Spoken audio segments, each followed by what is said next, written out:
killed, but at the same time, what options did the police officer have? I've heard, you should maybe. I've heard the national discussion: shoot a warning shot, try to shoot the knife out of their hands, and things like that. Police aren't taught to do that. They're taught to shoot for the mass, to stop the immediate threat. And when you're shooting for the hand or something like that, many times in these shootouts, you'd be surprised how many times the shots miss, and are you endangering the victims and other people around as well. So I don't know. I don't know if any of the panel has looked at the fact that it even dragged in LeBron James, because he right away said that the officer was going to be held accountable. You're next, and then he withdrew the tweet once some of the facts started to come out about it. So I don't know how many of you saw that or have an opinion on it. Go ahead. I've heard police say there's no warning shots, that they don't do warning shots. And I think part of it is a safety thing. If someplace you're putting ammo into the air, and if you shoot anywhere else, it might ricochet, it might hit someone else. Yeah, sure. I mean, shooting in the air is dangerous. I mean, they tell everybody not to do it on New Year's Eve because the bullets do come back down. And not only come down straight down, they can, like Scotty says, can ricochet as much. Do you think there was too quick a jump to a conclusion about the officer in Columbus? I mean, you have to be careful now not to try to paint everybody with a broad brush as well in all of this.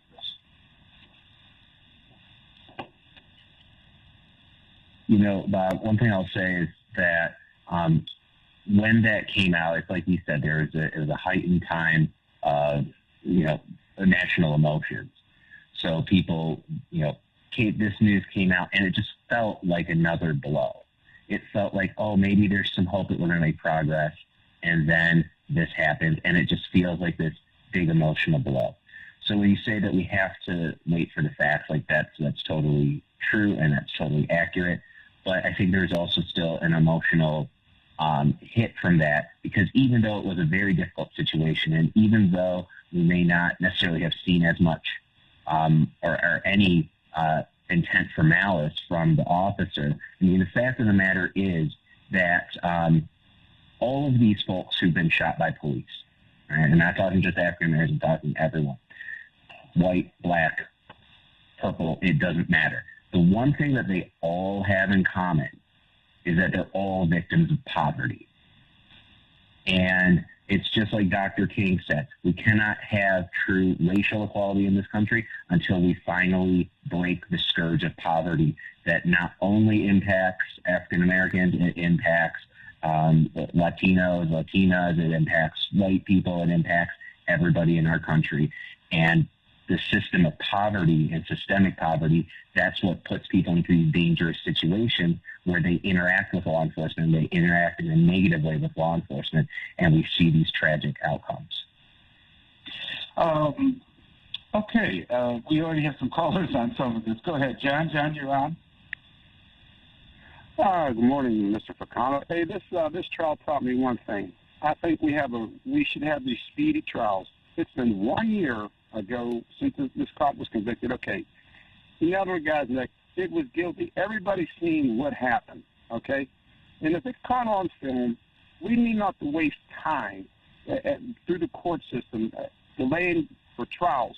If you're caught on film doing what you did, you're guilty. And if you do something and 20 witnesses see you, why do we waste time for years and years sitting in the court system trying to defend somebody? I mean, you're guilty, you're innocent until proven guilty. But some things with the court system, we waste too much time on this stuff.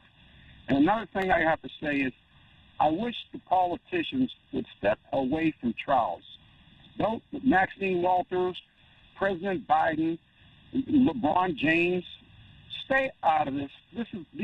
Some of these things are just local issues, and if you just make it bigger than it is, and they throw the race card in there, you're just making more hatred than anybody can handle them anymore. This is ridiculous. Speedy trial, politicians stay out, and quit always wanting a race car, because that's the easiest car to play when you got nothing else. That's all I got, Bob. Okay, thanks. Well, the speech trial, actually, there's a lot of motions and things that are a lot of times filed, and it's filed by the defense counsel. It's filed by the person being represented.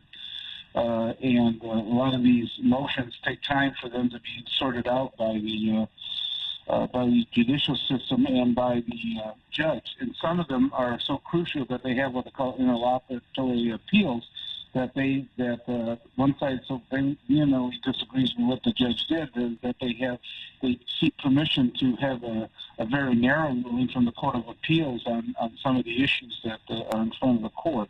So it's all part of the due process, and I think people would like to see it speed along a lot quicker. COVID has not helped it in terms of a lot of these are Zoom now, and a lot of these you don't have like jury trials in a lot of areas, so it's a difficult thing. But I think in this case, I think they proved about as fast as they could in the Minnesota trial. Go ahead. We have Mr. Positive. You're on. Hey, good morning, you guys. So much to articulate. Number one, the gentleman was talking about poverty. You're talking about the critical race theory. Number one. Number two, the shooting in Columbus, Ohio is definitely justified. Number three, now in Chicago, if you get arrested and you start running, you've got to wave to them and say, hey, we'll try to catch you later. Number four, and the most salient point that I want to articulate is that doing this to the police officers, one, you're going to have two things that are going to happen. You're going to, because they said a memo was put out by the federal whatever, said that there's going to be a lot more crime and violence. Obviously, it does happen in the summer. The police are going to become trigger happy, or they're going to have anxiety and go, no, what am I supposed to do? I don't want to go to jail for 10 years. I'm going to reassess what's happening right now. But in the meantime, I'm going to get shot in the forehead and die because I have to think about all the procedures that I'm supposed to go through, yet no one's there seeing the procedure or what's going on. I'm supposed to just really just sit back and go, oh, do I shoot this person or I don't? In the interim, the violence happens to the police officer or whatever happens that's going on that he's trying to rectify and solve. There's going to be, this is like John said, it's always about race. It's always constantly about race. And, you know, there's hundreds of thousands of police officers that go by the book each and every day, but we get 5 bad apples, and then all of a sudden we blanket the whole police community, and all of a sudden you're not going to have police officers. They are retiring and taking buyouts at a record number, and all of a sudden someone's coming into your door wanting to shoot you. They're going to call the police. Well, we have no one there to come, so you got to take care of it yourself. That's what eventually is going to happen. We can philosophize all we want. I've done it, Rand, and I've heard all the philosophy. But we've got to make the fundamental axiom that what is happening in this country is totally destroying the morale of the police officers, and they don't want to do it. I hear it all the time. I've told you this, Robert, and everybody, that I know police officers, they just go, hey, never going to give names of cities or whatever, but hey, we'll get there when we get there. We don't want to be a part of it. We'll wait till we'll wait until it's over with, and then we'll get all the things, and then we'll, this is getting repulsive, and it bothered me about LeBron doing what he did. Well, part of the problem is the event, the Floyd case was such an extreme of what we saw happen. There's no reason for him to be sitting on his neck for 8.5 minutes or 9 minutes, whatever the amount of the period was. That was protocol in Minneapolis. No. Protocol in Minneapolis, but no. That's right. The police chief even the police chief even testified that that's not part of their protocol of what they do. And he's sitting there on top of him. He's federal. Okay. He's sitting on top. Minneapolis police. Okay. Yeah, well, there's a civil right. Yeah, the Department of Justice now has come in, but he's sitting on him with his knee on his neck for 9 minutes. He's charged. Okay. All right. Well, we hear the music. We gotta get going. You're listening to 910 AM Superstation. We'll be right back after these few words. Visit Central Park Deli today and receive 10% off any purchase when ordering from our mobile app and enter promo code 910AM. Our new menu items include gluten-free wraps, spinach wraps, fried spicy buffalo cauliflower, and sweet potato maple cheesecake. Don't forget about our always delicious Seiginsburg corned beef, our fresh hand-patty charbroiled 100% premium beef burgers, and our homemade teriyaki stir fries. Central Park Deli has curbside service available and DoorDash delivery. Come visit us today. Are you looking for a great deal on advertising? Here at 910 AM Superstation, we're going to make you an offer that you can't refuse with our Godfather Package Special. You can receive 200 spots for $500. That's right, 200 spots for only $500. That's $2.50 per spot. All spots must air within a 30-day schedule. And 910 AM Superstation will produce your spots for free. Please contact Renisha Williams at 313-434-8291. That's 313-434-8291. Please call now. I'm Reverend Sheffield of Real Talk City every Sunday on WADL TV, Sundays at 12:30 p.m. If you're tired of double talk, fake talk, and safe talk, then join me for Real Talk and my co-host, Attorney John Harris, every Sunday on WADL at 12:30 p.m. Real Talk takes a closer look into the views of the news and what real people are talking about every day. For the real story, tune in to Real Talk every Sunday at 12:30 p.m. on WADL TV. Real Talk.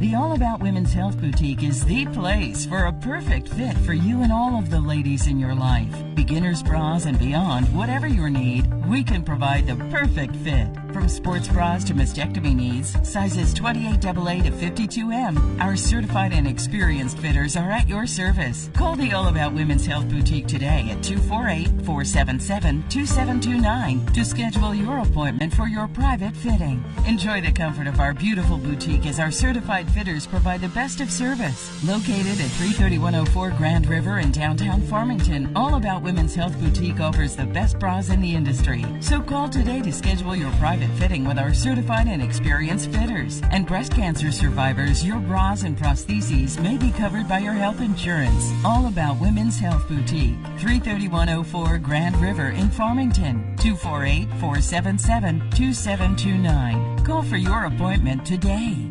Honey, that's the last time I work a fundraiser for a funeral. Nobody wants to attend or even donate. Me neither. It only raised $600. Cousin Jerome told me not to worry about him. He has his funeral covered for only $25 a month, and he's got diabetes. I'm going to call his agent, Myron Z. His number is 248-230-2333. Jerome has his funeral covered and has diabetes? $25 a month for life insurance is nothing when you know everything's covered. What's Myron's number? 248-230-2333. He said Myron even came out to his house, and it was easy. Nice guy, calm, no pressure, and no charge to talk to him. Let's call him now. 248-230-2333. Isn't it time you get affordable life insurance? Or do you want your friends passing the hat during your funeral? Call Myron Z at 248-230-2333.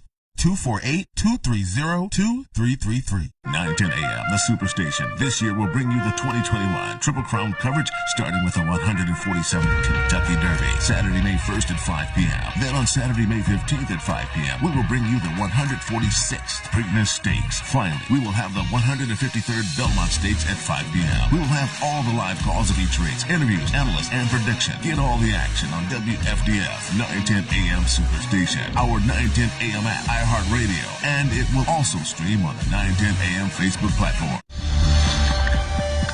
910, the Superstation, Detroit's only African-American talk radio. Good morning. You're listening to 910 AM, the Superstation. My name is Robert Ficano, along with Tom Choske, Scotty Boman, and Police Commissioner Willie Burton.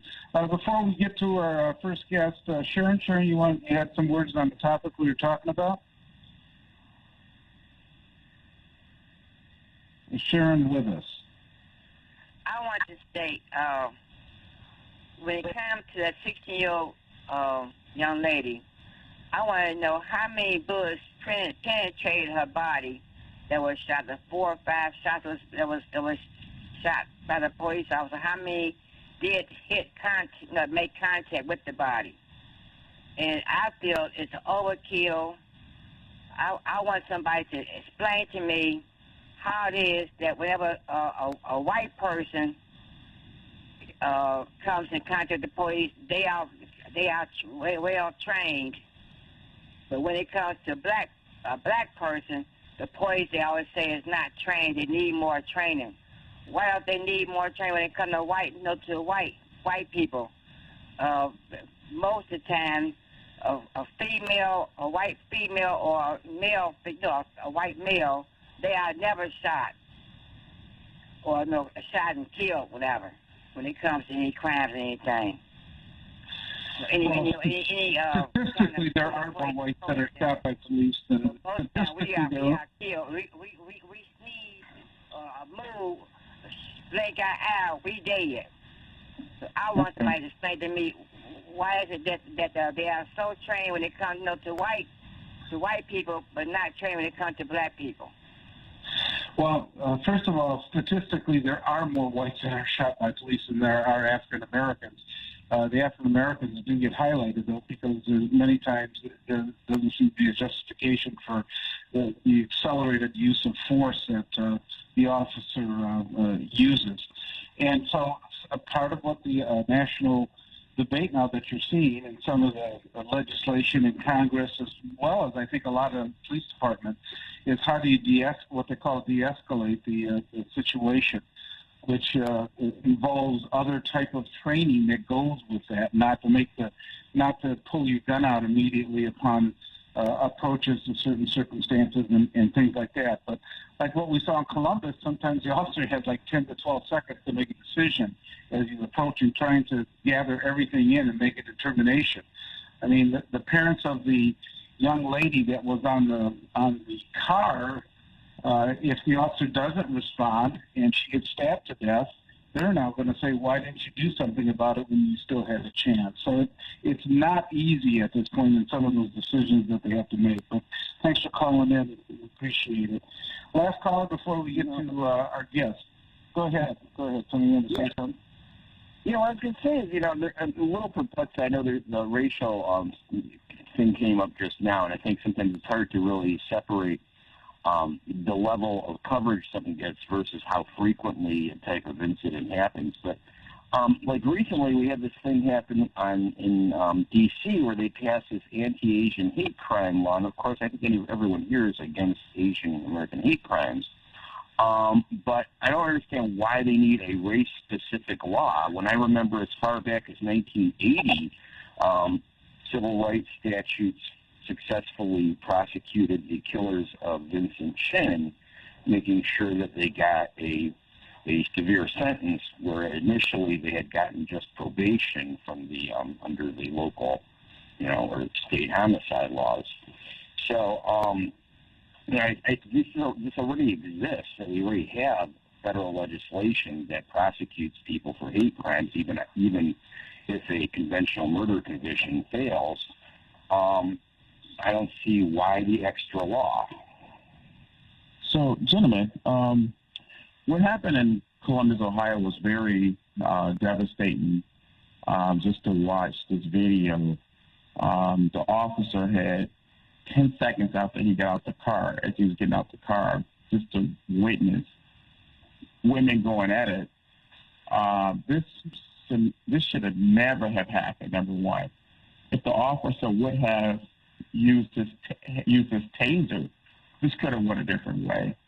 If the officer would have used, say, pepper spray, it could have went a different way. And, the young girl would still be here with her family today. I think looking at how different incidents are happening around the world, definitely have America watching how police training is being conducted, pushing for greater transparency. I know one of the things that we have done here in Detroit was to push for officers to wear body-worn cameras in 2016. I believe they didn't start wearing them until 2017. We would have had them a lot sooner if we wasn't under a consent decree. Okay. Well, it's time to get to our other guest, Dan DiBarfino from Crime Stoppers. Dan, welcome. I know that you're involved in law enforcement, and you had a couple cases that you are giving tips out on that are anonymous. People who successfully get the tips, the system's set up so you don't know who they are. So, Dan, welcome to the show. I appreciate you being on 910 AM. Good morning, Bob, Willie, Scott, Tom. Thank you, gentlemen, for having me on. And I always find when I do come on with you that it's somewhat sad, really, that I even have to come on and talk about these particular cases. But I did want to highlight a particular case, if I could, this morning. Sure. The case that I'm speaking about is Rashad Kimball. This is a young man who was 22 years old and was killed November the 27th, 2020, 5 o'clock. Here's a young man that is just graduated West Side Academy, studying and wanted to complete his courses in culinary arts. He's a member of Triumph Church down on East Grand. This young man, in his free time, occupied himself with boxing and painting, golfing, and so forth. And what he wanted to do, he had told his family and friends that he wanted to start his own clothes line. And he obviously was very creative and could have done that, except for the fact that on November 27th, at about 5 o'clock, he's approached by some unknown person who fires several shots at the kid, shoots him in the leg. He leaves, and of course, by the end of the day, Rashad Kimball is dead. Another young man that we lose entirely too soon at 22 years old. So this is one case, and you guys are well aware of this, of a number of cases that we have at Crime Stoppers of Michigan within Southeast Michigan. We serve the entire Southeast Michigan area, 7 counties. We have cases involving missing persons, violent crimes, assaults, hit and runs seem to be up for some reason. Every week we're getting calls from families or police agencies dealing with hit and runs. I don't know why so many, but it's really astonishing to me how somebody could hit somebody with a car and just keep on going. But behind all these crimes and behind all these victims that we talk about through your show, through the television, Channel 2 and Channel 4, Channel 7, and Michigan's Most Wanted, and all these other folks like you guys that give us time to broadcast these things in order to ask the community to help, to reach out to us so that we can help the family. Every one of these cases, there are families behind these cases. I think sometimes, Bob, we get so used to seeing these things that we forget that there are mothers and fathers and grandparents and aunts and uncles behind every one of these cases. And here again this morning, and I appreciate again the opportunity on behalf of Crime Stoppers and on behalf of the families that we support, I appreciate the fact that we're asking anyone who might have any information about this young man being killed on November the 27th to please pick up a phone, dial 1-800-SPEAK-UP. Your call is taken in Dallas, Texas. You're anonymous. We don't know who you are. We don't care who you are.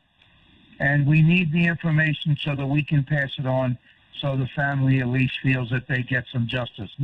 Nothing that we do now will bring this young man back. Nothing. But what we can do is give the victim some justice and give the family some answers that they truly deserve. And I would ask all of your listeners, and they've always been wonderfully helpful. Every time you have me on your show, we end up getting additional calls, and we really appreciate that on behalf of all the families. I would ask your listeners if they can go to our website, go to our YouTube, Crime Stoppers of Michigan YouTube channel, our Instagram. We have all of these cases that we need some help with. And again, I tell everybody I know, if we don't together as a community, regardless of where we live in the Southeast Michigan area, if we don't pick up a phone and help these families, then the victims never get any justice, the family never gets any answer, and most importantly, the people who are responsible for these crimes, these heinous crimes, that are still walking around in our communities and putting us in jeopardy. So we need people to help us with these particular crimes. Dan, can you just... Dan Burton, great to hear your voice on the Robert Ficano show this morning. How can the community right now get involved to help Michigan Crime Stoppers bring these individuals that's still walking among us in the community, to bring them to justice? Well, good question, and there's a couple of ways. First and foremost, I would ask that if people in our communities, regardless of whether they're in Redford Township or whether they're in Detroit or whether they're in Clinton Township, it makes no difference where, if they first and foremost pay attention to some of our social media and say, are any of these crimes being committed in the local area that I live in? And by the way, every town I just mentioned, every county I just mentioned has a crime. Redford Township, 31-year-old nurse shot in the back while she's jogging, case still wide open. 4-year-old little boy killed in Detroit, case still open. And that particular case, by the way, that little boy who was with his grandmother's house, that case has a $25,000 reward through the Department of Justice. Look at our social media, determine where some of these crimes have been committed, regardless of whether it's missing persons or animal cruelty, whatever it is, and ask if you can get involved with the family, with the police department. Again, this is not supporting just the police to solve a crime, but they have a responsibility to do that with the families, but to support the families themselves. That's what Crime Stopper does. We work with the families. We can give out posters. We can talk to the people in our churches. We can talk to the people in our social circles and see if they have any information.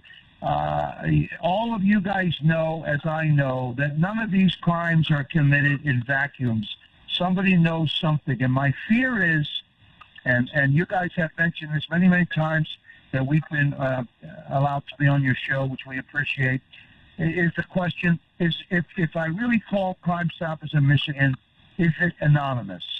And I can only use the statistics, which is 36,000 people have called just in the last 6 years, 1-800-SPEAK-UP, and not one of those 36,000 people have been identified because we don't know who they are. I tell people all the time, I get subpoenas all the time from defense attorneys asking me to provide them, if there was a tip through Crime Stoppers, they'd like to know what the tip was, who called in, and then every single time I tear up the subpoena and I have a lawyer call them and say, we have no idea, we have no information, and we walk away from it. It's totally anonymous. We just need to help the families involved. Dan, to make sure that the reward is anonymous, how do you set that up? I know we've been over it, but just so our listeners know again. No, it's a great idea, Bob, because that really is always the question that people ask. How can you pay a reward if you don't know the people? So when people call in 1-800-SPEAK-UP, the call is answered in Dallas, Texas, and the caller is given a number, a 5-digit number, and you're told that if you'd like to follow your case to see if, in fact, an arrest was made and that your tip caused an arrest to be made, helped with an arrest being made, that you may be eligible for a reward. And if you are, we'll work out the details. So a lot of our tipsters do call on a monthly basis. When we tell them that their tip has caused an arrest or has helped to cause an arrest, they're asked simply, without telling us who they are, where they live, whether they're black, whether they're white, whether they're brown, whether they're young, whether they're old. Don't tell us any of that. Just tell us, can you get to a Comerica bank? They say yes. We say, which one? Don't tell me where you live. Which one? I can get to the one on Main Street. Okay. next week, and we always use next week so we can set it up. Next week, anytime you'd like, any hour of the day, Monday through Saturday at noon, go into the bank, ask to speak to the bank manager only, tell them you are tipster number 12345, and they will give you an envelope full of cash, and you walk out the front door. And that's the end of it. There's no IRS. There's no checks. There's no who are you. There's no let me see your ID. None of the above. And it works out just fine. And as a result of that, we paid over $500,000 in those same 6 years for tipsters for rewards. But I got to say, Bob, one of the things that's very makes me happy, and I think my staff happy in terms of when we see these things, is many people don't even claim the reward. They do it because it's the right thing for us to do for each other. It's the right thing for us to take care of our neighbor and take care of our friends and take care of people we don't know. I don't know Rashad Kimball, but I know his family's hurting. I've spoken to his father. Willie's spoken to his father. We know that family is broken and will never be the same losing a 22-year-old kid. We have a responsibility to help these people, and that's what we're supposed to do. Okay. Well, I appreciate you coming on, Dan, and every so often we're going to have you on and some of the hotter cases that you have going, and hopefully you'll get some tips. So you enjoy the rest of your Sunday, and appreciate you joining us here on 910 AM Superstation. Thank you very much, guys. The Crime Stoppers of Michigan always appreciate it, as do the families we support. Have a good day. Take care. You too. Thanks.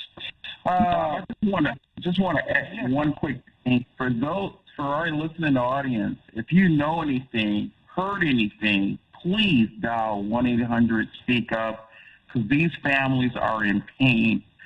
Let's hope these families get justice. Okay. Our next guests we're lining up to get them on here. I understand we had a call. You just hung up. I don't know. Jerry, are you still on? Good morning, Mr. Ficano, and good morning to your distinguished guests. Good morning. Thanks for hanging on, Jerry. Thank you for your show. We appreciate it, Mr. Robert Ficano. Mr. Robert Ficano, I'm not trying to switch the gears to take you out of your topic, but there is something I want to address it on your respectable show and let the American people know what's going on in federal correction prisons. I just want to say a message from an inmate. Mr. Robert Ficano, this young person, spent 10 years in federal correction facility. And the last 3 months, he has abscess teeth, and that's almost very infected and need to be treated. And when he contacts the authority in a prison, they tell him to wait because we only have one nurse and one doctor take care of 1,500 inmates. So I want to say to all the politicians from the both aisles, at least the prison, the inmates, they need some improvement, some changes to our federal prisons. This young man, he could die if that abscess burst and go to his brain, and he could die. Already there was 2 victims, Mr. Bob Ficano, in the past year. They both died from abscess when the poison went to their brain, and they died. I want to address this question, Mr. Robert Ficano. The federal prisons, they need to be looked at it by our politicians. This is a very important issue. And those inmates, when they are inside the facility, they are the responsibility of our government, our law, because they don't have no access to go to a doctor or to a dentist. They are over there under the law, under the rules of the prison, especially during the pandemic. Those people, they've been locked down. They only see 2 hours of sunlight outside. So I want to address this That's very important issue, Mr. Robert Ficano, in the name of humanity. And I would love to hear an answer from you and your distinguished guest. Thank you, and God bless you. Okay, Jerry. Well, thank you, Jerry. A couple things immediately. I mean, I know the federal prisons, that's the one area you just described, but the state prisons are facing probably even more challenges or difficulty, especially with the COVID. The public isn't as concerned, although they should be, about people that are incarcerated. And so it not only exposes the inmates, but it also exposes the staff. And in the Michigan prisons, that has been something that's been very difficult for them to deal with, what they've been trying to do.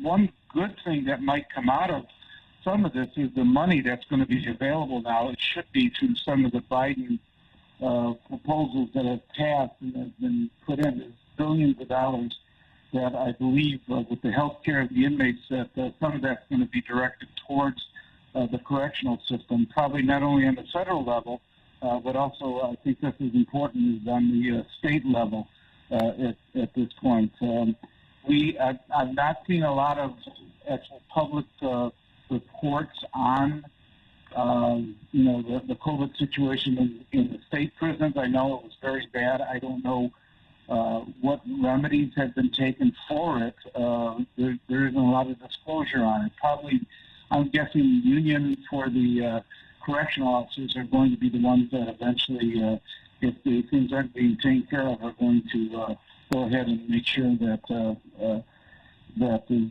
proper procedures and amount of help that's necessary, that not only for COVID, but medical care is mandated under the Constitution for people that are incarcerated and what they're supposed to do about it.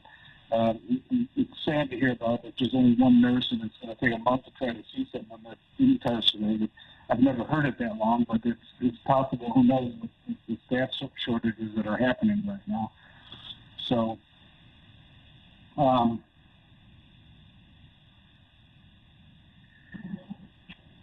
understand that some of our, what we wanted to do is have a discussion on some of the, not only Floyd, but also how this is bleeding over into the Detroit police community and reforms that are happening with Detroit PD and how they're viewing what's happened on a national scale, and what better than some of the police commissioners, that it is their job to make sure that things are done properly by police officers in the city of Detroit. And I understand that we have Police Commissioner Davis that has just joined us. Police Commissioner Davis. Good morning. Good morning. Good morning. We have a lot of work to do here in the city of Detroit. Most of our officers are good and hard working. We do have a few bad ones. We have to always be on the watch for what's going on.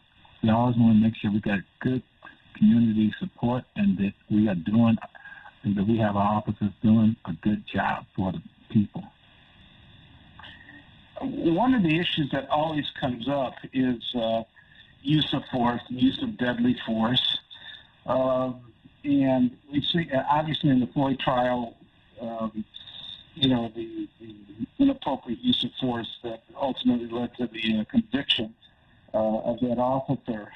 But in Detroit, are there, is there, I guess, levels of force that an officer is supposed to go through before they actually reach, the ultimate of deadly force of pulling out the weapon and using it? I know that many of the Detroit officers, I believe they're armed with tasers, but is there an actual program for what they call de-escalation of the situation versus, having the gun pulled out right away? Oh, yes, our officers do have tasers, and they should always try to de-escalate the situation. We should never be using deadly force on somebody that don't have a weapon. Okay. Do you feel that there's adequate training with the police officers, or what? Do you think there needs to be more training? And I know there's a call for at least some members of Congress should be funding the police. I personally am opposed to that, but with the police so visible right now, there's a lot of different, I guess, impacts that this decision's having, including a number of officers that are retiring and are just throwing in the towel at this point. Do you see any changes in Detroit PD procedures or anything like that? I know that Chief Craig has been very vocal about, what his policies are going to be for Detroit and for protesters and things like that. And in fact, he's gone on Fox News quite a bit lately and has talked about Maxine Waters and Congresswoman Rashida Tlaib in some of their comments, and has been very vocal that he thinks that it's inappropriate. I don't know if any of that's been addressed by the police commission or where that stands at this point. Well, I think that we always have to be aware of what's going on around us. I think that basically our officers have good training. I think also, if you're a public servant, you're a public servant 24 hours a day. Because like I did 34 years with the water department, and we had to be careful about what we said, especially what we said to the public. I think some of our leadership need to be a little bit more careful about what they're saying. Also, we need to be looking at the fact that sometimes it's not additional training that's needed. It needs to be additional consequences for violating the policies and procedures. Because, like I said, you could have the same officer, he could stop, I hate to say it like this, but he could stop a young white person or old white person and not have no issues, and that white person, that white male, could get, very belligerent and just say stuff off the way to him, but nothing happens. But some officers, sometimes they stop a black person, and that black person could be complying with all the requests. But sometimes I think it's personal inner fear of other people, of other groups, that make some people overreact. Commissioner Davis, I just had a quick question. Over a year ago, we had a case where we had this line of officers. I remember there must have been 40 of them. It seemed like it, at least. There were obviously more than 20. Lining up one after another and saying that with what they saw in the video of Dwayne Jones, what he did to Shelby Smith, that he had followed his training to, exactly, had done everything to the letter, that they would have done exactly the same thing. Has there been change in policy regarding the use of non-deadly force, as well as deadly force going up to now? I mean, that they could not say that anymore? Well, they shouldn't have been saying that at the very beginning. But also now there's more of a, we're looking more at the fact that officers have a duty to intercede. If they see someone being overly aggressive with someone, if they see an officer doing stuff that they shouldn't be doing. And there's no reason why you should be beating up a person that doesn't have a weapon. There are people that are going through crisis, and Lord knows, every day that's living in Detroit, a lot of us are going through multiple crises. So you never know when somebody's going to snap. And, but an officer has a greater duty to operate on a higher plane than, the average Joe Blow. They have deadly force ability with them that's sanctioned by the state. So there should be greater responsibility to operate at a higher level than if somebody bump into you and you want to shoot them, or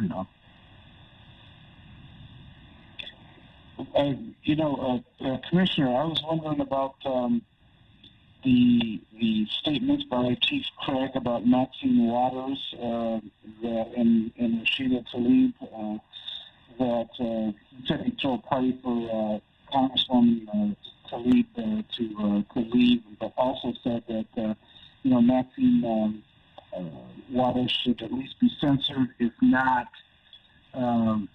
really expelled from the Congress at this point. there's been a lot of pushback on those comments. I know that the Pulse, which is the Pulse Institute, which writes some of the articles, have really taken on Chief Craig on this and has pointed out that some of the things that Maxine Waters has lobbied for in the past that have directly resulted in money coming to the city of Detroit and things such as that.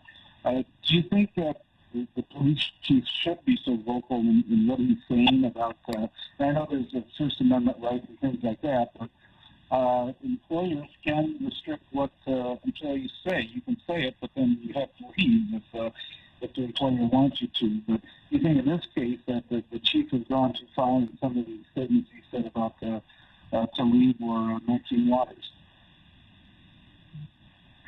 I find those statements that the chief made very inappropriate.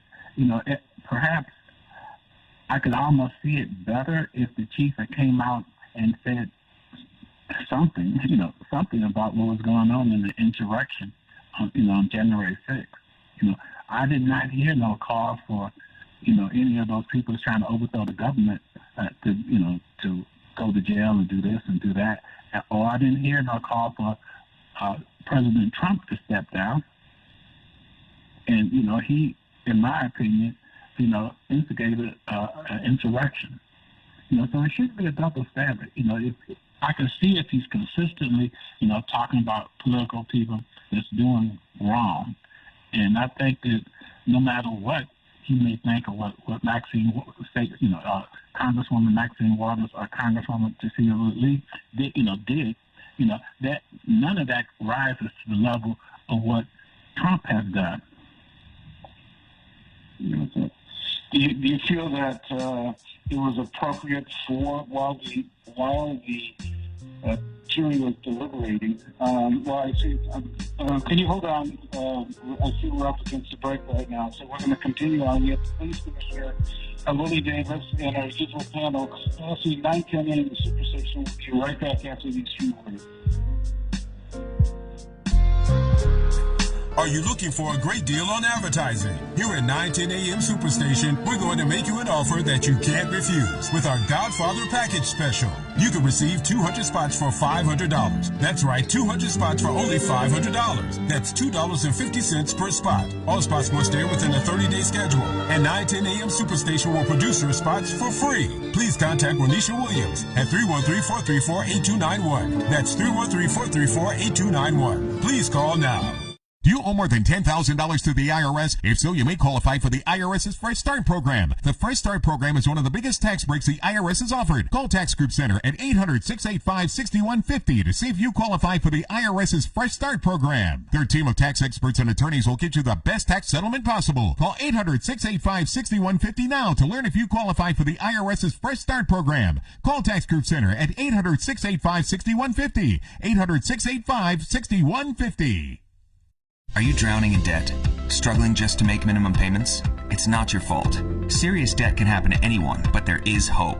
Our debt-free program has helped thousands of good people, just like you, eliminate their credit card debt. Call us today, and we will dramatically reduce your credit card debt down to just a fraction of what you owe. The call is free. The consultation is free. Take control of your credit debt. Take control of your life again. Call now to see how our debt-free program can work for you. Call 800-872-5230. If you or a loved one underwent hernia surgery between 2010 and 2016 and then suffered serious complications, call right now. You may be entitled to financial compensation. Complications associated with FISO-mesh include chronic pain, infection, adhesions, mesh migration, reopening of the hernia, and other serious injuries. Call right now. Call 1-800-799-2091. Again, that's 1-800-799-2091. WFDF Farmington Hills, Detroit, 910 AM Superstation, a division of Adele Media. The views and opinions expressed on any program are those of the producers and or the persons appearing on the program and do not necessarily reflect the views and opinions of 910 AM Superstation or Adele Media. Good morning. You're listening to 910 AM Superstation. My name is Robert Ficano. I'm here with our panel, Tom Choske, Police Commissioner Willie Burton, as well as Scotty Boman. and we have our special guest. We're talking about the Floyd decision, and we have Police Commissioner William Davis that has joined us as well about some of the policies and procedures. Obviously, one of the issues that Police Commissioner Davis, I know that I saw a survey or a poll of some kind that the Detroit News ran that said Detroiters are very, very uncomfortable with the police stopping them, whether it be in Detroit or in a suburb that they're traveling through. So what would you recommend that some of the practices should be done in order to make it easier for the police to approach people, especially with traffic stops, which seems to be the big one that people are the most uncomfortable with? Well, you know, far too often, especially because I know I've been stopped before. You know, a lot of, like, even today, if you go to most of the, well, I don't know about today, but most recent before the pandemic, if you went to most of the surrounding suburban communities that may be predominantly Caucasian, the vast majority of the people in their courts were frequently people of color. You know, it appears to many that in some ways, if you're black or brown, you're over-policed, and in that they throw the book at you for minor things that many officers sometimes let someone who is not a person of color, you know, get away with. You know, like, you know, if your tail light is out, you know, an officer has discretion. They could give you a warning or they could write you up. But, you know, I think sometimes, far too often, it's less warnings given to people of color and more citations are issued. Yeah, I've read a couple articles, national articles now, that have indicated that the police perhaps are too involved in some of the traffic citations now. You know, like we've seen it. I don't know if you saw the situation with the Virginia police stopped the African American who was in the armed services, and they said that it was the tags on his vehicle. It didn't have a plate, but the tags were properly displayed in the back window. He did follow his procedure. They said if you're being pulled over, try to go to a well-lit place. That's part of it. But there's been some push now on the national level. Should the police continue to be in the traffic citation situation as intensely as they are? We know that traffic enforcement has to be done at some point, which includes things like drunk driving, includes things like running red lights and things like that, because that could create a real public safety issue. But do you think some of the minor things should be still policed as heavily by patrol cars or police officers in patrol cars? Well, you know, that's just it. A lot of the so-called minor things is what get black people killed and brown people killed for years. You know, you have people that stopped on very minor stuff, and just because they try to get their license or they try to get their proof of insurance or registration, sometimes people get shot with no weapon in their vehicle because an officer allegedly is afraid. Yeah. I don't know. Do you have a chance to see the actual situation in Columbus, Ohio, where the individual, the police officer, I think he had like 10 to 12 seconds to actually make a decision about, in theory, the 16-year-old that was wielding a knife and was cocking her arm and wielding a knife, and made the decision to, discharge his weapon. And that the Columbus police released a body cam right away, and plus there was a camera from other locations that also displayed it as well. Do you think it's a good policy to disclose the body camera video right away? Do you think that helps in a lot of situations?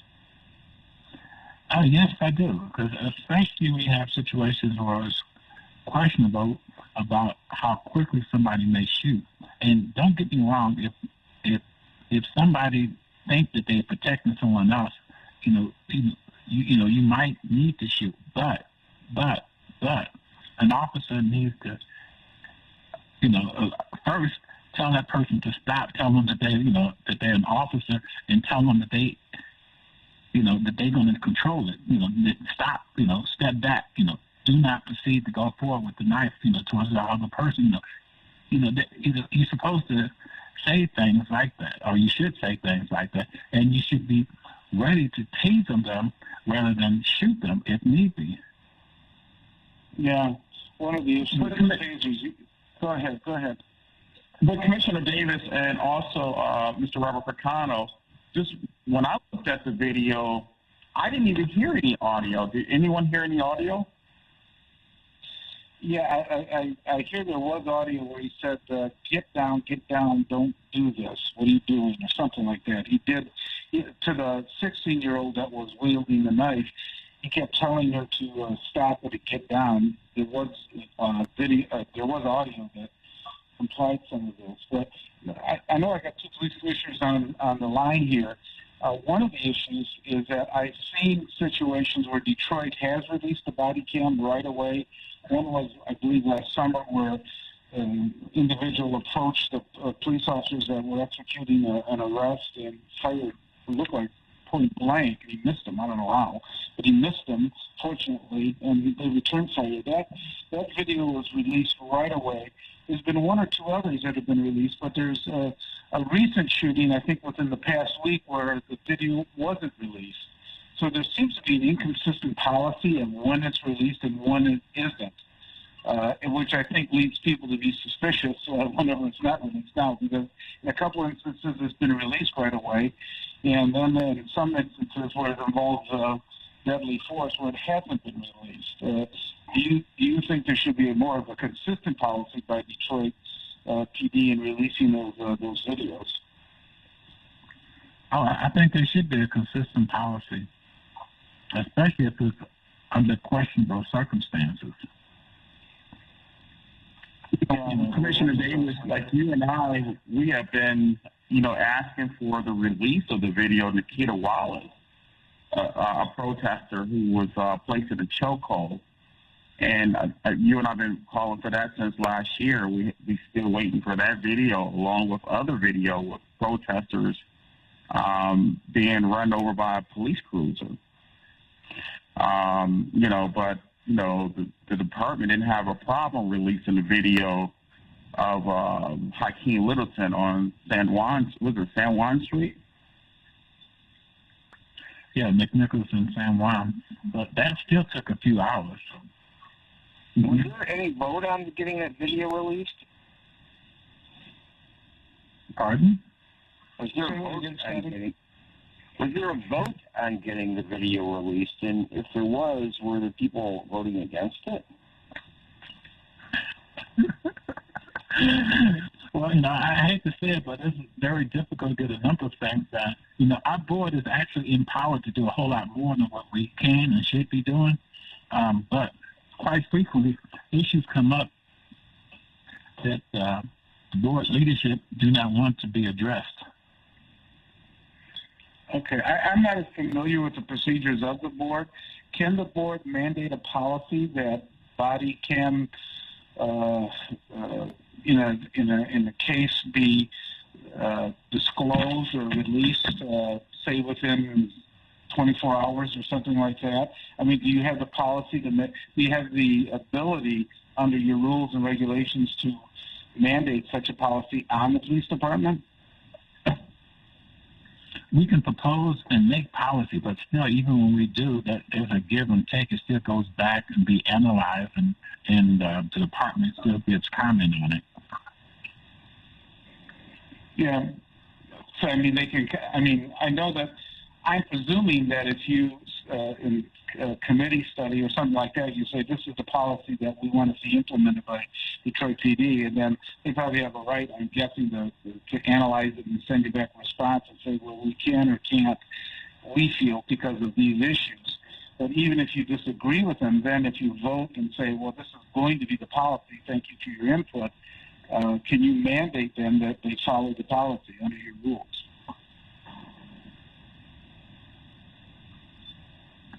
we could vote on the policy and say that this is the policy, but I think some of the policies that we actually have voted on may not be fully implemented and may not be fully enforced. Just out of curiosity, you know a couple of them that have been voted on but not enforced?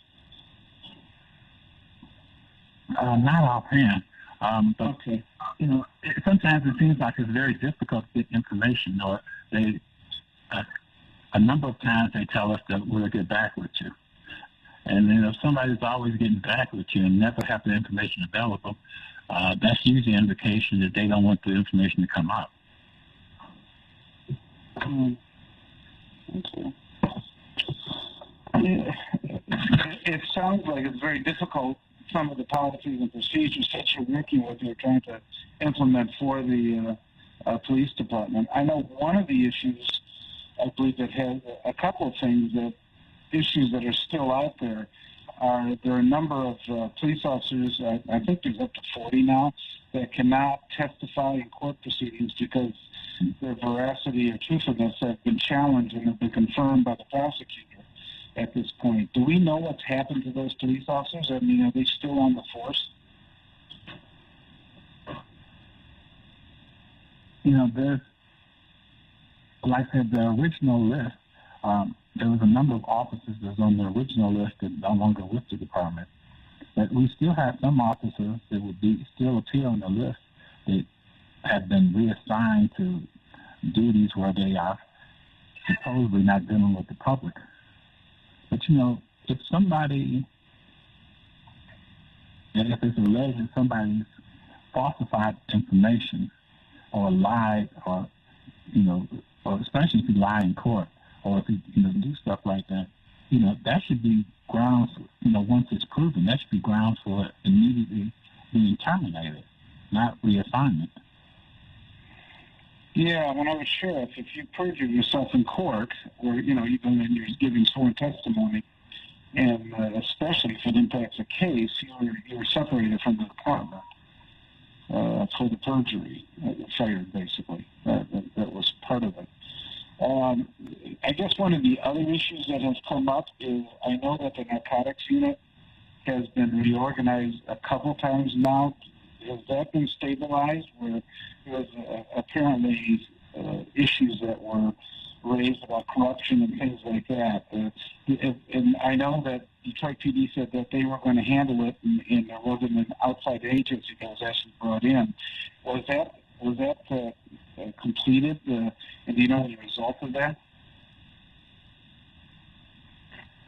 No, I don't. But I firmly believe that whenever there's something like that going on, that, you should not have the Fox do the investigation about the disappearance of the chickens in the chicken coop. Yeah, you should always have an outside agency just for true transparency, and so that the public can believe what you're saying. If you're always going to be investigating yourself, I would imagine most of the time you're going to find out that you did nothing wrong. Yeah. So there's really been has there been a final determination made about, and have there been warrants issued for the corruption in the narcotics unit, do you know? Not that I'm aware of. Perhaps Commissioner Burton may know about a warrant issue as it relates to that. Yeah. I haven't heard anything. Willie, have you heard anything? No, not that I can recall. Okay. We have some callers that are wanting to talk to you. Larry, you're on. Yeah, say Bob. In the future, if you're not going to allow callers to call in, you got us on almost an hour or whatnot, waiting to be next on here. If you're not going to take callers, let's put a disclaimer on there, and that way we can do something else. Well, we are taking callers, and you're on, Larry. Go ahead. I appreciate that. Now, here's what I want to say in regards to Chief Craig. What he needs to do, he needs to run his department. He needs to deal with those 37 officers that are not permitted to testify or give testimony in a trial. He needs to do something about that. If you're a police officer and you lose that particular right or ability, In order to do that, and you're a police officer, you should no longer be with the police department. So he needs to deal with that. Leave politics alone. Here's the other thing that I want to say in regards to this whole thing about the use of deadly force, especially here in the city of Detroit. It is an issue. It is an issue. As a black male driving a car, being stopped by police officers, and they having all of this control over that routine police stop. And it has absolutely nothing to do with any offenses. It has to do with what's in their hearts and their minds. We have some of the most racist cops in this city that's serving in the police department than anywhere else in the country. And I'm telling you all, you better do something about that. Because what you're going to do, you're going to force us to defend ourselves against the police. And that's something that we should have to do. We're law-abiding citizens, and we commit any type of infraction, they have to give us a ticket. But allow us to leave that particular stop the way that we were stopped. As healthy as we were, not dead. And something needs to be done about that, and it needs to come from Washington, D.C. Policing in this country, there is something drastically wrong with it. And if you are, sir, then we are. Sir, I'm not trying to cut you off or anything, but, I want you to know that, Robert Ficano, he allowed us to use this platform, to educate the community on the issue. Talking for Robert Ficano. Let him talk. No, brother, I'm just saying we are all doing this virtually. I don't need any talking in the studio. Robert Ficano. I want him. Okay. He's right here. Let him talk. Okay, Larry, you had your piece. You said it. That's fine. And let you, believe with it. And you can't put a broad brush on all the police officers saying that they're all racist and they're all out to get everybody at this point. There is due process that has to be followed for individuals. So I appreciate you calling in. You have a great Sunday. Next up, we have Bruce. Bruce, you're on. Well, good morning, Robert and Mr. Davis. You know what? I'm going to be honest with you. I really feel safe, and I know no police agency is perfect, but I do feel safer in Detroit. It's partly because of the makeup of the city and, for the most part, the makeup of the department, because I don't feel like, I stand out or I'm being profiled. And I really love that brother, Mr. Davis, for his honesty. He deserves a leadership position because a lot of times people will hesitate. They will root for their team and not tell the truth. So I appreciate him really being open and honest. It's a breath of fresh air because you can't pick and choose who you scold, like Rashida and Maxine Waters, when you have a president doing this campaign, and I'm just paraphrasing, hey, well, police, when you put them in the car, I noticed that you duck their heads, sometimes just, and he got roaring applause. So if you have the leader of the free world telling you basically that you could bash their head, don't treat them with any kind of courtesy when you're putting them in a police car, squad car, then you just can't pick and choose. So I really appreciate that brother coming on, being a real man and just telling the truth. Like, hey, you have scenarios where people are rude and belligerent and they drive off unscathed, and then you just had an incident in River Rouge where this was a baby. This was a 17-year-old girl, although she was wrong, and I fought the parents letting her drive a vehicle with expired plates. But they manhandled her. They manhandled that girl. So I think for me, what will make me feel better, hey, police in your community, and I think we should have residency requirements because it seems like the training, that's just, to me, is just fluff because the same people that gun us down, they treat white folks with kid gloves. So I think if you're that afraid and if you really want to be comfortable, police in your community. And I think that would take care of a lot of our problems. I think it's a certain feeling, and you can't train racism. You can't train their upbringing out of them. I would feel more comfortable if our police department was made up of the citizenry, because Troy, Bloomfield, and Birmingham, they have that luxury. When I'm out there, and I don't even go out there, but I think that it's very rare that they have black police officers, maybe one or two, and if they treated their people like that, they wouldn't have to wait for it to go to court. Their partners would check them You can't do that out here. So they wouldn't allow it. About having a residency requirement, I urge him to contact the state police because not the state police, the state legislature, and ask for them to change the law. Because I was working with the Charter Commission as the focus groups, helping them out. And one thing we ran into is that state law prohibits localities from having residency requirements. And so what we need to do is be able to change that. Right now, the only limitation we can have is a requirement to live within 20 miles. We can't go by city borders. Okay. We're going to go on. Thanks for your efforts. All right. We're going to go to a break right now. We have a couple more callers, and then we'll let you go after the couple callers, if you don't mind, please, Commissioner. Appreciate it. You're listening to 910 AM, the Superstation. Everything's gonna be all right. Visit Central Park Deli today and receive 10% off any purchase when ordering from our mobile app and enter promo code 910AM. Our new menu items include gluten-free wraps, spinach wraps, fried spicy buffalo cauliflower, and sweet potato maple cheesecake. Don't forget about our always delicious Seigensburg corned beef, our fresh hand-patty charbroiled 100% premium beef burgers, and our homemade teriyaki stir-fries. Central Park Deli has curbside service available and DoorDash delivery. Come visit us today. Are you looking for a great deal on advertising? Here at 910 AM Superstation, we're going to make you an offer that you can't refuse with our Godfather Package Special. You can receive 200 spots for $500. That's right, 200 spots for only $500. That's $2.50 per spot. All spots must air within a 30-day schedule. And 910 AM Superstation will produce your spots for free. Please contact Renisha Williams at 313-434-8291. That's 313-434-8291. Please call now. I'm Reverend Sheffield on Real Talk every Sunday on WADL TV, Sundays at 12:30 p.m. If you're tired of double talk, fake talk, and safe talk, then join me for Real Talk and my co-host, Attorney John Harris, every Sunday on WADL at 12:30 p.m. Real Talk takes a closer look into the views of the news and what real people are talking about every day. For the real story, tune in to Real Talk every Sunday at 12:30 p.m. on WADL TV. Real Talk.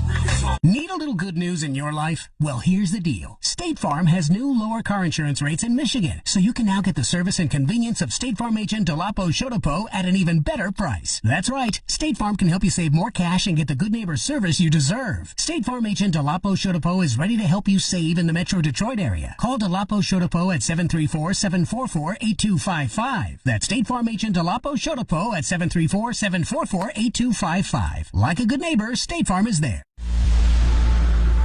910, the Superstation, the oldest radio station in town since 1922. Good morning. My name is Robert Ficano. We have a few more callers with Police Commissioner William Davis before we get to our final guest here, Mr. Dunmore, about a little bit lighter subjects about the Oscars here we're going to be talking about. Next up, I believe it's Mark. Mark, are you on? Oh, this is Morgan. Morgan, I'm sorry. Go ahead. Yeah, hey, how's it going? Hey, Bob. Earlier I think you were starting a dialogue about some article about Metro Detroiters or something feeling fear about stopping for the police or whatever. And I think you asked the two commissioners what do people need to do to, I guess, not have that fear. But nobody said anything about stop resisting, stop not listening to the police when you get stopped. If you know there's a warrant out for you, just give it up and deal with it in court. Keep your hands at 10 to 2. I think the issue is the lack of parental responsibility is going on. These folks are getting stopped. They don't want to be stopped. And then something happens, and then you blame the police for defending themselves. They want to go home at night, too. How come the two commissioners didn't say anything about what you're supposed to do when you get stopped by the police? They didn't say anything about that at all, other than just generalize and say some things that weren't even relative. How come there's never any conversation about the responsibility of these individuals when you get stopped by the police? When I was a kid, my father told me 10 to 2. You keep your hands at 10 to 2. Yes, sir. No, sir. If you don't have your license or your tags in place, you can deal with that in court. Just take the ticket and go. people just fight these police officers, there's something going on because they don't want to get arrested again for illegally carrying something, or they got a warrant out for their arrest and whatnot. You look at this incident with the 16-year-old girl. She's about to butcher somebody else, and I think one of the commissioners said something about using a taser or pepper spray. If the police officer had used pepper spray, that chick would have been stabbed in the neck or in the face or in the chest. You could not have done that. Sometimes you're wrong when you do something, you're wrong when you don't do something. You guys got to start telling the truth about what's going on in these communities. What's the answer? Stop policing in certain black communities? I keep hearing people say that. Do they really, really want that? Residency is not going to change one thing or the other when you guys keep throwing it out there. You still got to remember, the police are not dealing with flowers and chocolates when they stop people or they go with these situations that happen in these neighborhoods. There's crime that's going on. There's some bad people that's going on. Well, the police, 9 out of 10, are only reacting to the situation that was created by some other situation, not by what they created. Thanks, Bob. Okay, thank you. Next up, we have John. John, you're on. Hey, good morning, Bob. Again, I'm here again. Are we pushing for a national police force? Because every local community has millages for the police force to protect them. So are we going through a national police force to take away the local communities' ability to support their police and turn around and give it to the government, to where if the government has to run the police thing, then there's no problem. Now the government's running it. How's that? Well, there's a big distinction. I mean, there is a national police force, but you may not realize, like the FBI and the DEA, those are law enforcement officials that are on a national scale that are distributed in each of the communities by the federal government. I don't think you're going to the states with their powers and the cities and communities, they're too centralized. You're not going to be able to see a national patrol officers or someone such as that are going to be patrolling the streets and things like that. Can I say something? Yeah. I remember when President Obama was in our office, and he said he wanted a police force equipped to the military. So where are we going here? A national police force, a police force equipped to the military? And I'm retired from the Army, so I'm just asking these questions. If you do something in the local community, the local community with the millages they pay, they got to pay millions of dollars out. Now with a national police force, they just say right or wrong, and they don't have to pay money, whatever they got to do. I'm just looking at it, Bob, just out there looking. Okay. I don't think it's going to happen, but like I said, you do have some national police forces already, like the FBI and the DEA. Okay. Next up, we have Mary. Mary, you're on. Good morning. I was listening to the callers, and I get that we do generalize people, some of the callers. We generalize, but common sense is for listeners that it cannot be all. We know that all police officers are not bad. We know all white people are not bad. We know that all black people are not good. We know all things with brown or whatever, But the point is, when we as black people, when we see these crimes or these events happening, and you say, okay, when, like, say, YouTube or whatever, and you see some of the things that white people do to police, oh, God, as a human being, and he walked away alive. That police officer did not fear for his life, because if I was a police officer, I probably would have feared for my life. And you put a color on it. And like, if there was a black person, it was a black, but it would be challenged. So why is it that when police officers are faced with certain incidents with their own people, or their own color, should I say, there's no incident? And the folks are not addressing that. Like, why is it that black officers tend to come away with incidents with black people, but not with white people, with white children? It's hard to generalize, Mary, because statistically we don't know what the real stats are and when they stop and when they don't stop and what they do.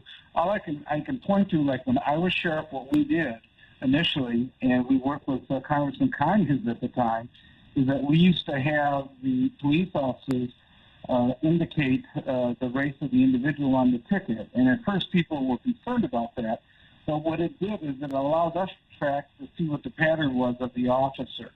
So if they were patrolling in Highland Park, the odds were there was probably a greater amount of African Americans that would stop in that particular community. But if you had a higher number of African Americans that were stopping in Hines Park and Northville, we know that there's a pattern there and there's a problem. We wanted to address it before there was a lawsuit or something else that started to happen. There are a number of things that you can do to start to impact the behavior of the police officer on the patrol. They call it de-escalating, including use of force and things such as that. So I appreciate you calling in. We have one more caller before we get to our 9:30 guest. Brian, you're on. Yeah, I want Willie to answer this. Willie, when they removed you from that meeting, do you realize the same thing that happened to you? You signed off on me being released by 2 white officers on Grand River and Greenfield. Our problem is we don't help each other. We never will. Once you get that promise check, now, hey, hold on, this is to Willie, not you, Bob. Why is it that you didn't step out? You told me to call you. I called, left several messages. Now, hold on, we facing the same thing. Where is me and you with a discrimination suit? I had to drop mine for filing bankruptcy. I'm ready to pick it back up with your help, brother. The same thing happened. Now, our rights was violated. Now, in Grand River and Greenfield, broad daylight, 2 white officers from the Grand River station, seriously, Grand River station, I could have shot them, man, but I didn't. I complied. But they evicted me from my place of business in front of my employees. It's still paperwork, but my point to you is, where do we go from here with my paperwork? I want you to leave information for me to go to you. So next week, when we come on this radio, you can say me and you sat down and talked about it, because the bad part about it is former Mills took over that. Gentrification started with me. Gentrification started with Donnell Smalls downtown in Freeway. We don't talk about what's... Hold on, Bob. We don't talk about Brian. That's what I'm saying. My point is, this is our problem. Hold on, you got a show because we got problems, Bob. I know that, but you got leave your number. You got a show because leave your number with the station engineer, and I'll get your number from the station engineer. Thank you for calling, but leave your information with the station engineer, and I'll be happy to give you a call back. You got a response from? You got the response. Okay. Police Commissioner William Davis, you're still with us. I want to thank you for joining us here this morning. I know that it's been a feisty some of the callers and things like that. We appreciate you. It's a hot topic, and people are, especially with the Floyd decision, are very anxious about what they see are going to be the next steps, and there's things going to really change. So I want to thank you for joining us here this morning, and I appreciate it. Okay, thank you. Next up, we have Greg Dunmore. Greg, it's a little bit lighter subject here with the Oscars that is going to be this evening, if I remember right. How you doing this morning? Well, I'm doing fine, and I'm laughing because when you say feisty, I like that word feisty. That's an old-timey word, feisty. I always start as well as end with a great feeling whenever I am honored to be part of the Robert Ficano show. And, your caller, Jerry, who I like, he calls you Mr. Ficano, but, it's actually the attorney Professor Robert Ficano. I might add, I'm into titles, right? It's the Honorable Detroit Police Commissioner Willie E. Burton. You work hard to get it, so you have earned the right to be respected because of it. And also, I want to just say this before we talk about the Oscars, that this is the only show where you have Democrats, Republicans, and Libertarians and Independents who speak their minds, and you, Bob, are diplomatic enough to allow them to agree to disagree. Now, that speaks volumes about you, Bob, your panel, and this show. So I had to get that out. I appreciate it, Greg. Appreciate it very much. So tell us now, and I have to be truthful, this year I have not followed the movies all that much. It seems like there's been a number of issues that have been going on. So you got to bring us up to date. And I understand there's 5 Detroiters or 5 people from the Detroit area that are somehow tied into the Oscars tonight. And, you know, I guess it's a possibility for more recognition. One of them is actually Kelly Carter. She is a former reporter for the Free Press. She is also, I'm the co-founder of the National Association of Black Journalists' Arts and Entertainment Task Force, and she is now the current chair. And she's getting a lot of attention because she is going to be covering the Oscars online for ABC. So she's getting a lot of attention, and so she's a Detroit name that isn't going to be actually, she wasn't nominated, but she's being spotlighted because she would be seen all over the world giving her insights concerning the Oscars. So we say bravo to Kelly E. Carter from Detroit, used to be at the Free Press. But, you know, the Oscars, and it is important to talk about the Oscars because movies are not, let's talk about the show. From the show aspect, we love it. It's a diversion. The movies, they teach, they entertain, they engage our thoughts and all of that. And then the business. We're talking about a multi-million-dollar business that goes into the billions. So when we talk film, when we talk cinema, we are really talking something that isn't just fluff. So I want to just remind people that. And, you know, I was also reminded on my show, Can We Talk with Kim and Greg? And, you know, my show, I do it every Thursday now from 7 p.m. to 9 p.m. on this superstation, 910 WFDF. And, you know, I take notes from what you do, Bob, because you're so diplomatic. So when I'm doing my own show, whenever I have a controversial moment, I always think, what would Attorney Robert Ficano do on his show? So thank you. Well, anyway, I hope it works out for you. Very much, Greg. But, you know, on the show, I reminded our audience, and I referenced the actor who used to say, no brag, just fact. Now, we're seasoned enough, and I hope you can remember this show. It was called, Bob, do you remember the show The Guns of Will Sonnet, that TV show? Does that ring a bell? No. What was the name of it, Greg? Will Sonnet? The Guns of Will Sonnet. It was a TV show. And before that show, the star of the show did a show called The Real McCoys. It was the 3-time Oscar-winning actor, Walter Brennan. Does that name ring a bell? I hope it does. Walter Brennan does, yeah. Thank you. He was one of the great actors. So, you know, I'm from an era where I go to the great actors from Betty Davis to Katharine Hepburn to Spencer Tracy to Richard Burton to Elizabeth Taylor, Ruby Dee, all of the greats, Sidney Poitier. We're in a new age right now. I don't think we have the kind of stars that we had of yesteryear. But nevertheless, in terms of talking about the Oscars this year, I do want to underscore the fact that, number one, this is the 93rd year of the Oscars. It started May 16th, 1929, and this year's going to be exceptional because it's going to be virtual. So they're not going to have the face-to-face excitement of yesteryear, and it was postponed as well because normally it would take place in March. So it's taking place this evening. It's going to be on at ABC, 8 p.m. That's ES, 5 p.m. if you live somewhere else, maybe if it's PT time, but in our time zone, it will start at 8 p.m. And it is going to be held this year. You'll see it filmed out of the Union Station in Los Angeles because they've got to do things outside to make it COVID safe and adhere with all of those standards that we know are very important. And they're going to have a pre-show. And the pre-show, they're going to hype that, and that's going to start at 6:30 EST, our particular time zone, and they're going to actually spotlight the best nominated songs, which are songs that nobody knows about. Not like the old days from Goldfinger to Shaft, where we all knew what was the hot music connected with film. So this is going to be a little different. But can we talk now about the films that are nominated for the best films of 2021?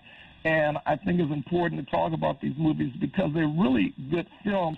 And I would assume that many of the audience, they've not seen these films. And I really want to recommend that even if your film doesn't win, if you pick the film, if you don't know what film is going to win, and I'll tell you what film I think is going to win. But I really am going to encourage this audience to see these movies because they're very good movies. And Bob and the panel, let me know if you've seen any of these films. Number one, the film which was nominated more than any film this year, Mank, M-A-N-K, and it's about the making of Citizen Kane, which was that historic film that came out in 1941. And Mank is about its screenwriter, Herman Mankiewicz, and his nickname was Mank, and it's a film that has received a lot of attention. Now, has anyone on the panel seen the movie Mank, M-A-N-K, this year? Did you see it, Bob? No, I didn't. I haven't seen it. I Okay, didn't realize it was about what it was Did you about. see it, Tom, or did you see it, Willie, or did you see it, Scotty? No? I hadn't heard of it. You haven't even heard of it. See, I tell you, it's a new era. In the old days, everybody would have known all the movies that were nominated. Many of these films, I'm sure that your audience who have never seen them, I've seen these movies. They are outstanding. That's the thing that really makes this a very ironic time because they're still producing great films, even though they don't have the hoopla that they would have had. Makers advertise them? I mean, 'cause that's where I usually find out about a film. You see all these ads and so-called trailers and all these things going on. They're touring the talk shows talking about it. I didn't see any of that. Well, you know what? But if you listen to the Robert Ficano show, we talked about this the last go-round, that I also encourage these same movies to be watched. So if you listen to this show, then you should take notes because I'm really giving you some stuff that I'm telling you is worthwhile. The second, The Father. Anyone know about that movie? The Father, nominated for one of the best pictures of this year. I in the back of my mind, I think I've heard of it, but I'm not even sure anything what it's about. Well, The Father is about an aging man who must deal with his memory loss, going into dementia. It stars the great Anthony Hopkins, who is brilliant in that film, nominated for several Oscars. The Father. It's a great movie. You got to see it. Now, maybe you've heard of this one. Number 3, Judas and the Black Messiah. Oh, yeah. You heard about it? Yeah, that's good. And that, of course, is a film about the portrayal of Fred Hampton, who was chairman of the Black Panther Party in the late 1960s, and the betrayal that took place based on the FBI informant. That's a movie worthwhile as well to see and nominated this year. Minari. I bet you no one has heard of that movie, right? Maybe. We talked about it before, but maybe people didn't, maybe no one took notes. Minari, M-I-N-A-R-I, and it's a film about a Korean family from South Korea, and they are immigrants who try to make it in the rural United States during the 1980s. A brilliant film, and it really does show the plight of Asian Americans, well, at least immigrants when they come to the United States. And I know we talk about the plight of black folks for the most obvious reasons, and we talk about the plight of Native Americans, which is still devalued and not really spotlighted enough. But Asians, they are in a very special category of, especially right now because we're hearing more about these hate crimes against Asians, and I think that they're still misunderstood, and this film puts a spotlight on the humanity that unites everyone. So I recommend everyone to see Minari, M-I-N-A-R-I, because it gives you insight into Asians, distinctively South Koreans, and I think it will sensitize you to what we all should be united by, and that is our humanity. This brilliant film, Nomadland, to be nomadic, so it's Nomadland, N-O-M-A-D-H-A-N-D. Did anyone see that movie? No, I can't see what that movie. You got to see it, Bob. You're going to love it. It is a movie which stars the great actress Frances McDormand, and she is outstanding. And it talks about a woman who leaves her hometown in Nevada after her husband dies, and she does sort of a road trip. She's homeless, and she's traveling throughout the United States, and she connects with the RV community, and that's the recreational vehicle community, people that sort of are nomadic, and they live in, what do you call them? It's RVs, you know. They travel around, and they have a community. and it gives you insight into the journey of this woman and people who have decided that anywhere I lay my hat is my home, and anywhere my RV may land is where my home will be. It is a fascinating movie. You will love it. Believe me, if you see it, anybody in this audience, I know if they see No Man's Land, they're going to really love it. Now, number 6 is Sound of Metal. Anybody know? Do you know about that movie, Willie? Sound of Metal. Do you know that movie? No, I actually haven't watched any movies in a while. I've actually been reading books. I actually got a page from Mr. Robert Ficano from his book. Read books, read more, and that's what I've been doing lately. Yeah, you got to know Sound of Metal. It's a really great movie. With a lot of us on here, maybe we should ask the audience. Well, Sound of Metal, you will love that movie, Sound of Metal, which also people are saying that if Riz Ahmed, who is, he's Pakistani, and he has been nominated as Best Actor, and they said that this is a new two if he wins because he's never had someone that was Islamic to win that award. But it stars as a heavy metal drummer who loses his hearing. And so it talks about the deaf community and the challenges that he has as someone that loses his hearing. Now, remember The Miracle Worker, about the life of Helen Keller, that came out years ago? That starred the great Patty Duke, if you remember that. She played Helen Keller. And then Marlee Matlin, who was won the Best Actress in 1986. She was deaf, and she won the Best Actress for Children of a Lesser God. Now, even though the actor is not deaf in real life, but it really does talk about Sound of Metal. It talks about the plight of people who are deaf, and that's a subject that we don't often talk about. And this particular character is a heavy metal drummer who loses the ability to hear. So it's a movie that, once again, is very touching, very sensitive, and a film that I encourage everyone to see. Now, The Trial of the Chicago 7. Bob, you said that last go round you didn't you've not seen the movie, but you certainly know what the movie is about. The Trial of the Chicago 7. So, Bob, tell the audience, refresh their minds. The Trial of the Chicago 7 is, in a sentence or two, what is that movie about? Because I know you know somebody even connected to it. Yeah, I knew someone that was involved. There was some protests going on about the war, and it tied a little bit around the Democratic National Convention because some of the protests with Mayor Daley that was going on at that time, Senior Mayor Daley at it. I happen to know there was someone that worked in the City of Chicago's Corporation Council, which is an attorney, and he was a football player, at Northwestern University there in Illinois. And during one of the protests during the Chicago 7, one of the protesters simply broke away, and he was there advising the police on what they could do constitutionally and things like that. And he bolted after someone that they were chasing and tackled him, broke his back. And at that point, he was in a wheelchair. And when he was in the wheelchair, when he was in the hospital, he was going to be in a wheelchair the rest of his life. He was approached by Mayor Daley in the hospital and said, "Would you like to run for sheriff of Cook County?" Wow! As you know, that is a movie for a number of years, and that's how I met the guy. Wow, isn't it something? So it's a movie that I'm going to encourage everyone to see, because certainly it's a piece of American history that happened within our lifetime, a movie that is a must-see. So number 8 is Promising Young Woman, which I'm sure no one has seen that movie either, right? You've never heard of it probably, right? No, I haven't.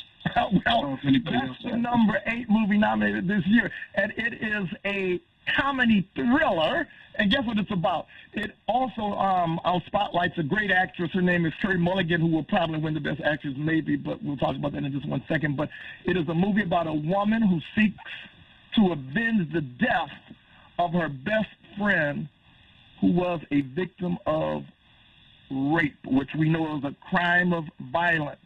But it's a comedy thriller, so it is a movie that has been receiving rave reviews, and when you see it, you'll understand why, although it's a very serious topic, but they frame it as a comedy thriller, and when you see it, you will know the brilliance of why that movie is so outstanding. Now, I'm going to call this Dr. Entertainment, which I'm also called, and I always embrace that title. And I'm going to call this Dr. Entertainment, a.k.a. Greg Dunmore's picks for the best picture. So the best picture is going to be Nomadland. I think that is going to win for the best picture, and we're going to see it. But there's the possibility that Minari is going to win the Korean film because now Asians are being attacked like never before, and the Academy tends to be sensitive to situations that will touch their heart as it relates to those sort of issues. So, and not that the Korean film is not outstanding, but Nomadland is the one I think is going to win. For the best director, it's going to be probably a first. It's Chloe Zhao, which is C-H-L-O-E, Zhao, Z-H-A-O. She is probably going to win for her brilliant directorial situation that she did in Minari, and she will be the first Asian woman and only the second woman to ever win in that category. The first was Catherine Bigelow, who did the film Detroit, and she won in 2009, The Hurt Locker. Did you see the movie The Hurt Locker?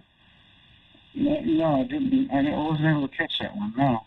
Yeah, that was a movie about the Iraq War and what was happening. It was really fascinating, but only one woman has won so far, and if she wins this year for Minari, she's going to be the first Asian female and the second female to ever win that. Now, for the best leading role as an actor, it's going to probably be Chadwick Boseman for Ma Rainey's Black Bottom, and we know he was the Black Panther. Everyone loves him, and because of him being no longer here, I'm sure he's smiling from heaven above, knowing he's still being remembered so fondly. But people are saying he's going to win, and to be truthful, he wasn't really my pick. My pick was Anthony Hopkins in The Father. But then again, I think that Chadwick will win because of, not to say he's not deserving of it, but people have a soft spot for him as well because of him no longer being here. The best actress is going to probably be Carey Mulligan from Promising Young Woman. And my pick is actually Audra Day from The United States versus Billie Holiday, which was not a well-written movie, but Andra Day, who played Billie Holiday, was brilliant, so she's my personal favorite, but I think it's going to be Carey Mulligan. Acting a supporting role is probably going to be Daniel Kaluuya, who was Judas and the Black Messiah. He was in that, did a brilliant job. Most people know him as the star of that breakout film a few years ago, which was Get Out. So I think he's going to win for the best actress in the supporting role. It's going to be probably Young Yoon Young, and I'm saying her name wrong from Minari. It's Y-U-L, and then it's June, J-U-N-G, and then it's Y-O-U-N.